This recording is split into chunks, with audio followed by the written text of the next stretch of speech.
So the first one is originalism, which is where the constitution is interpreted and applied in a manner that's consistent with the framers' original intent and what they actually wanted for the constitution. Usually when this is applied, courts usually look at its historical context. An example of this is the Dobbs case, which is a case that overturned Roe v. Wade. The courts focused on the original understanding of the right to abortion at the time the Constitution was written. So this is an example where originalism was applied. The next one is literalism, which is a method that focuses on the actual text of the Constitution and the words and its literal meaning, because words have objective meanings that may be different from the framers' intentions. This is basically the plain meaning rule, which is basically when the courts just look at the actual words and its ordinary meaning and disregard the intentions behind them. An example of this would be if the law says there's no vehicles allowed in the parking lot. A literalist judge would apply this exactly. So they would ban all vehicles, cars, trucks, everything, even if the lawmakers only meant motor vehicles, like motorbikes or something.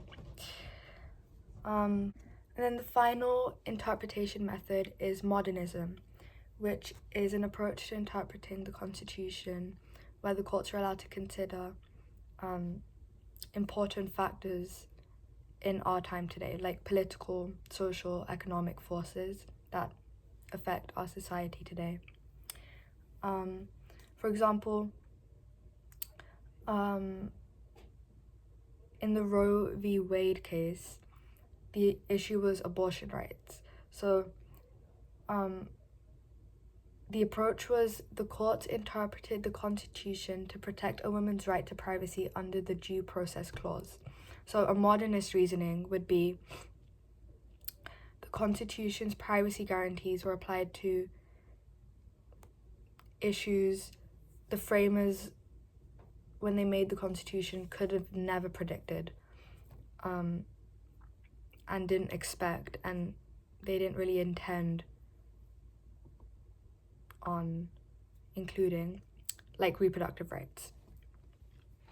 So Roe v. Wade is a clear example of how the modernist approach of interpretation was used. I personally think modernism is the most effective way and the most efficient way in interpreting the Constitution, especially in the day we live in right now, because it has the ability to use the Constitution's original vision and the framers' original intent and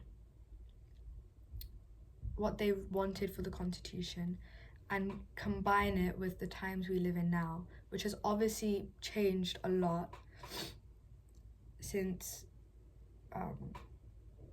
when it was first introduced. Justice Brennan said, but the ultimate question must be, what do the words of the text mean in our time? This is really important because